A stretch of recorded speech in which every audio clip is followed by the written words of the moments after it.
In your statement and in your various comments, you said that you are rewriting and recalibrating the relationship between Kenya and the United States. What did you mean? I meant exactly that. For a long time, our continent has been profiled as a continent of trouble, disease, poverty, war, and conflict. Yet our continent, to be fair, is a continent that is rich in minerals. We have some of the best human capital anywhere in the world, the youngest population in the world. The 40% of the world's workforce is going to come from our continent by 2050. 1 in every 4 citizens of this globe will be living in the African continent. We have 60% of the world's renewable energy assets. In short, Africa is a rich continent, and we want to rewrite our own story that Africa is a continent of tremendous potential. Africa is a continent that has opportunity, and we want to move it from opportunity to investment, and that is the engagement I'm having with the United States, that there are real present investment opportunities in Africa. And as much as we do not need aid and we do not need our assets to be exported as raw materials, we want to combine the technology and the financial power of the U.S. with the assets that we have to have a win-win outcome, create jobs way back at home, and create wealth as well. So, a blunt question, sir. You'll forgive me if it just put it straightforward in good, blunt terms. If a choice is made between investment by China and investment by the United States and companies, which would you prefer? You know, let me tell you, Quest, many people want to pull us into a conversation as to whether we are facing east or we are facing west. Let me tell you, we are neither facing west nor facing east. We are facing forward, because that is where the opportunities are. And we are working in a manner to make sure that our assets, what Africa has, what Kenya has. We have, for example, in Kenya, 90% of our grid is green.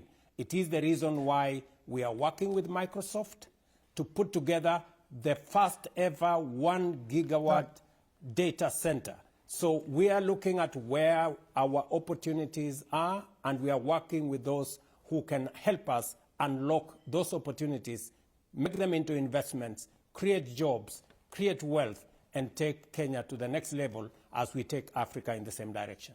As you put your security forces towards Haiti, and there's a minor delay, which we don't really know about just yet, but as you put your forces over towards Haiti, I used modern technology, sir. I used AI, and I asked it all about the conflicts and wars currently underway in Africa. And there were a whole load of them: Sudan, Somalia, Ethiopia. There's an entire range of disputes, wars, civils, border disputes. Shouldn't you be putting more effort towards helping resolve those in your own continent?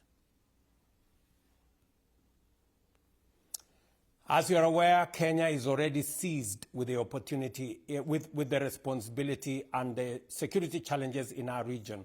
We have 5,000 troops in Somalia. We've just come out of DRC. We are working with teams in South Sudan. I just launched the team for reconciliation for South Sudan last weekend. Last weekend, I also put together the teams that are working in the Sudan to make sure that we bring the civil society groups, the political parties into the equation. So we are doing what we must do in our continent. But Haiti is part of humanity. When Kenya was asked by the international community under a UN resolution to provide leadership in Haiti, Kenya believes that the responsibility in Haiti belongs to all nations that believe in freedom, that believe in democracy, and that value human dignity.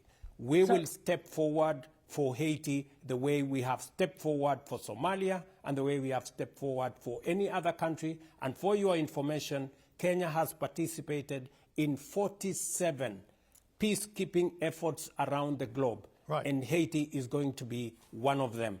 And we intend to do it and do it well for the women and for the children and for the people of Haiti. My last question, sir. I was much taken. You were talking about the future of Africa, the future of the countries of Africa, and how big an important economic potential it is. But those wars, insurrections, coups, riots, they are the things that are going to prevent Africa from reaching that potential. And how does African nations and the rest of the world assist in solving some of them, putting others to rest, and at least putting the things stable? It is the reason, Quest, that some of us have stepped forward. Last year, I had a meeting of the Africa Climate Summit because Africa is suffering a disproportionate effects of climate change. And instead of us lamenting about the effects of this climate change, how do we step forward and provide solutions? And we have come to the table with solutions on climate. Last 3 weeks, I also had a meeting with the World Bank on IDA, and it is the reason why America today have agreed to step forward to work with us on managing the international financial architecture. And we are also having a conversation. I have been given the responsibility to champion the reform of the institutions of the Africa Union so that we can make the AU a fit-for-purpose organization, an organization that will spearhead the diplomacy of our continent, the issues of our continent, the trade of our continent. So we are doing something as leaders in the continent to provide solutions that will not only solve country problems, but will solve our problems as a continent. And it is the reason why we are writing a new narrative that this continent is not just about trouble, it's not about everything that you have said, riots and conflicts. This continent is also about opportunity, it's about business, it's about wealth creation. And we have huge potential that we are transforming, using what we are doing at the moment into opportunities and transforming opportunities into investment as we are doing. And that's the mission I was in the US. Mr. President, next time we speak, I hope it's in your capital, I hope it's in Nairobi, and I hope we get to see and talk to each other face to face and discuss the opportunities and the growth potential in Kenya, a country I've visited several times with great enjoyment. And thank you, sir, for giving us time this afternoon. I'm grateful. I look forward to that opportunity, Quest, and it had better be soon. When you put it like that, sir, who am I to disagree? The President of Kenya joining me.